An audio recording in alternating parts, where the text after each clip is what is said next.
Sebelumnya, di akhir episode 6, Suje menemui Sokpal di sebuah tempat pemancingan. Namun, sebuah ledakan terjadi dari mobil Sokpal. Apa yang akan terjadi selanjutnya? Inilah Why Her, episode 7 dan 8.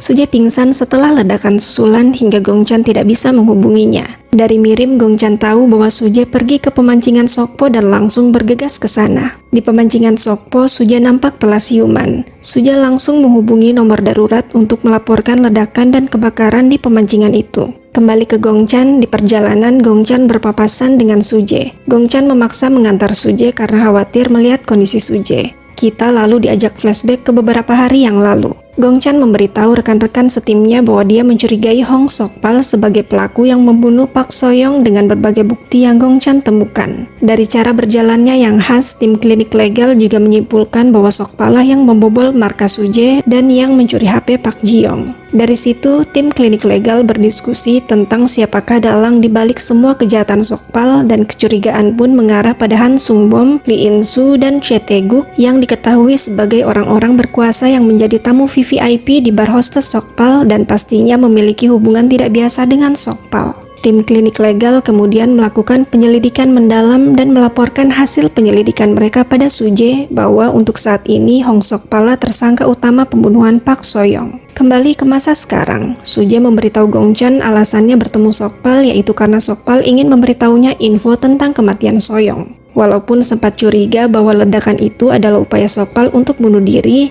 namun setelah melihat alasan Sokpal saat ingin bertemu Suje, keduanya pun curiga bahwa ledakan itu adalah upaya pembunuhan yang disamarkan sebagai bunuh diri seperti yang terjadi pada kasus Pak Soyong. Setelah pembicaraan itu, Gongchan yang masih khawatir pada Suje memaksa untuk menginap di rumah Suje. Tak lama setelah mereka tidur, Suje mengalami mimpi buruk, lalu menangis di kamar mandi, bertanya-tanya siapakah pelaku sebenarnya dan kenapa kematian Soyong dan Sokpal harus terjadi tepat di depan matanya.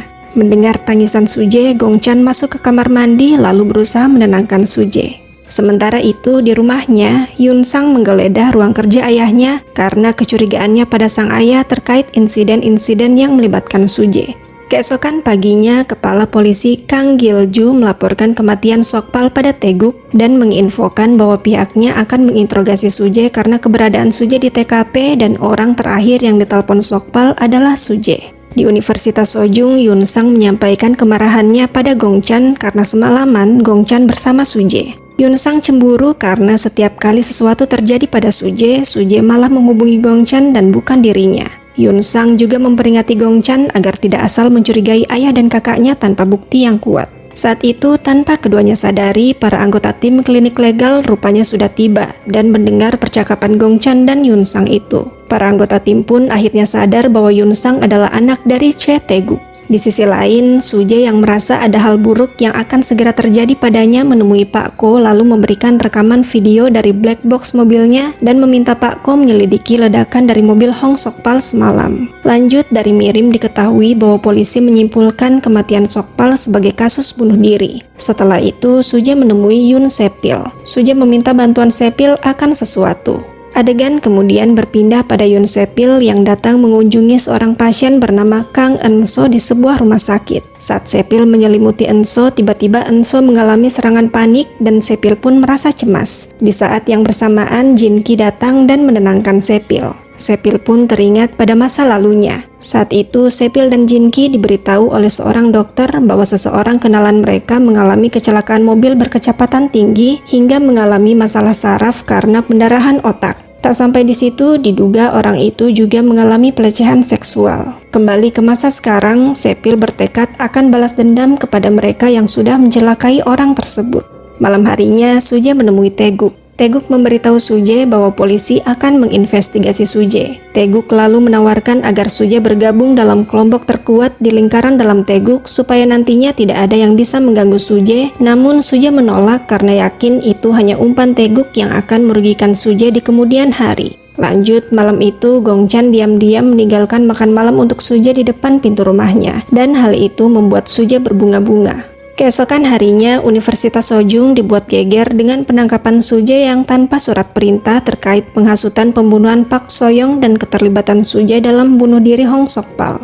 Sebelum pergi, Suje meminta Mirim menjadi pengacaranya. Di sisi lain, Gong Chan yang baru saja tiba juga tidak bisa menghentikan polisi menangkap Suje dan hanya bisa memberikan syalnya untuk menutupi tangan Suje yang telah diborgol polisi. Yun Sang lalu menemui ayahnya, mengamuk meminta sang ayah membebaskan Suje. Tidak menanggapi permintaan Yun Sang, Taeguk justru balik memarahi sang anak yang ketahuan menggeledah ruang kerjanya. Beralih ke Gong Chan dan Mirim, keduanya ke rumah Suje untuk mencari sesuatu yang bisa membantu Suje. Tak lama Juan datang dan mengambil sebuah dokumen dari kamar Suje. Di sisi lain, Gong Chan diam-diam berhasil menemukan sebuah laptop yang disembunyikan Suje. Lanjut, Mirim pun ke kantor polisi sebagai pengacara Suje dan proses investigasi pun akhirnya dimulai. Polisi memperlihatkan rekaman video Sokpal yang mengaku telah membunuh Soyong untuk Suje. Dalam video tersebut, Sokpal memperdengarkan rekaman percakapannya dengan Suje di mana Suje mengancam akan membuat bisnis Sokpal bangkrut dan akan menyiksa anak-anak Sokpal jika Sokpal tidak mau membunuh Soyong.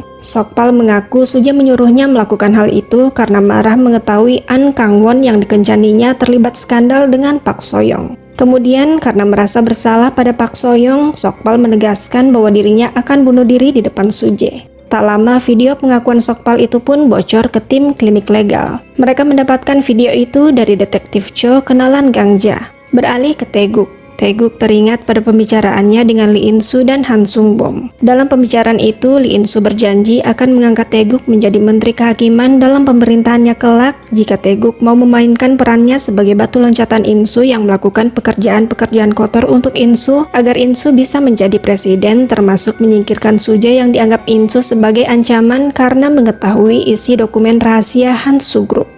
Kembali ke masa sekarang, Taeguk kesal dan tak habis pikir dengan In-soo yang tidak menyadari peran In-soo dalam permainan Taeguk dan mengira Taeguk adalah batu loncatan In-soo yang melakukan semuanya hanya demi posisi yang dijanjikan In-soo.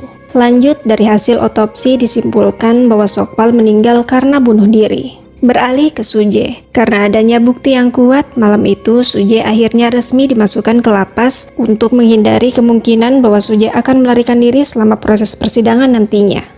Di lain tempat, Mirim memberikan info pada para anggota tim klinik legal bahwa setelah menonton video Sokpal tadi, Suje secara diam-diam memberitahunya kalau kalimat terakhir dalam rekaman percakapan Suje dan Sokpal itu bukanlah suara Suje. Tak lama, Chunpung memperlihatkan beberapa artikel yang seenaknya menyudutkan Suje sebagai penghasut dalam pembunuhan Soyong, walaupun hal itu belum terbukti benar. Melihat itu, Gong Chan pun mendorong teman-temannya agar segera menemukan bukti bahwa Suje tidak bersalah dan bisa segera bebas. Karena Gong Chan tidak ingin Suje merasakan apa yang Gong Chan rasakan dulu, di mana semua orang percaya kalau Donggu adalah pembunuh adiknya di saat hal itu belum terbukti benar. Keesokan harinya terlihat Ha Il-ku yang memberikan flash disk yang berisi file rahasia Hansu Group dan sebuah dokumen hasil tes DNA seseorang yang diperoleh polisi dari menyita barang-barang Suje pada Taeguk. Lanjut, ada Mirim yang datang mengunjungi Suje di lapas. Mirim menginfokan bahwa sidang peninjauan surat perintah penangkapan Suje akan digelar besok sore. Selain itu, Mirim juga memberitahu bahwa Gong Chan meminta Suje untuk tidak khawatir karena Gong Chan akan membebaskan Suje apapun yang terjadi. Menyadari perasaan Gong Chan pada Suje, Mirim meminta Suje untuk memacari Gong Chan saat bebas dari lapas nanti. Kembali ke Taeguk, Taeguk menyimpan dokumen yang diberikan Ha Il-ku tadi ke dalam sebuah ruangan rahasia. Di dalam ruangan itu nampak ada begitu banyak dokumen penting milik Taeguk, termasuk semua rekaman video dari bar hostess Sokpal yang memperlihatkan bagaimana Han Sung-bom, Lee In-soo, dan Taeguk bersenang-senang di bar hostess tersebut.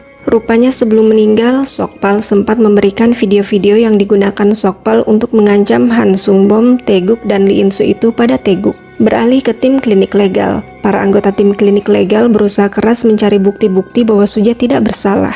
Sementara itu, Juan atas nama firma hukum Tike menggelar konferensi pers yang menjelaskan bahwa firma hukum Tike tidak terlibat dalam kasus Suje dan tidak akan terlibat dalam penyelidikan atau persidangan terkait kasus Suje. Di sisi lain, SP Partner mengumumkan bahwa mereka akan menghentikan proses pembelian Hansu Bayo karena dalam salah satu syarat perjanjian jual beli Hansu Bayo dinyatakan bahwa seluruh proses penjualan Hansu Bayo harus ditangani oleh Suje dan penangkapan Suje membuat syarat itu tidak bisa terpenuhi. Rupanya Suje sudah memprediksi hal buruk akan terjadi padanya hingga Suje dengan cerdiknya menambahkan persyaratan itu dalam perjanjian jual beli Hansu Bayo. Di lapas dengan segala penalarannya, Suje menebak bahwa dalang dibalik kematian Soyong dan Sokpal adalah Taeguk melalui Ha Il-ku. Sementara itu, dengan bantuan Jogap dan Hyung Chil, tim klinik legal menyadari bahwa dalam video pengakuan Sokpal terus memberikan sinyal dengan jarinya yang mendeskripsikan keterlibatan Ha-il-koo dalam pembuatan video itu. Keesokan harinya, sebelum sidang peninjauan surat perintah penahanannya, Suje menyempatkan diri untuk berbicara dengan rekan satu selnya yang ternyata adalah teman SD Suje. Suje menawarkannya bantuan karena yakin hari itu Suje akan bebas. Waktu pun berlalu dan tibalah sidang peninjauan surat perintah penahanan Suje. Sidang ini dipimpin oleh Sim Min-ju, istri dari Profesor So Jun-myung yang pernah terlibat kasus pelecehan dengan Seryun. Sidang dimulai dengan memperlihatkan video pengakuan Sokpal. Jaksa lalu menjelaskan bahwa berdasarkan video itu, Suje terbukti sudah menghasut pembunuhan Soyoung dan mendorong Sokpal untuk bunuh diri. Oleh karena itu, jaksa menuntut agar Suje harus ditangkap karena beresiko kabur dan bisa menghancurkan bukti selama sidang nantinya. Mendengar itu, pihak Suje tentu saja tidak mengakui dan menolak hal tersebut. Mengingat bahwa video pengakuan Sokpal adalah faktor utama yang menyebabkan Suje ditangkap tanpa surat perintah, Mirim lalu menegaskan kalau pihaknya memiliki bukti bahwa suara Suje dalam video pengakuan Sokpal itu sudah dimanipulasi. Tepat di saat itu, Gong Chan datang membawa bukti yang dimaksud. Dengan berbagai pertimbangan, akhirnya hakim mengizinkan untuk menampilkan bukti tersebut. Dari bukti itu, dengan analisis dari saksi ahli, akhirnya disimpulkan bahwa suara Suje dalam video Sokpal sudah dipalsukan. Tak sampai di situ, Mirim juga menampilkan bukti rekaman CCTV yang menunjukkan bahwa seseorang dengan sengaja memasang peledak di mobil Hong Sokpal. Belum sempat sidang itu berlanjut, persidangan dibuat terkejut dengan berita pengakuan Han Ki-taek bahwa dirinya telah membantu Hong Sokpal memasang alat peledak di mobil Sokpal, dan Ki-taek juga mengaku bahwa dirinya terlibat dalam memanipulasi suara Suje di video Sokpal.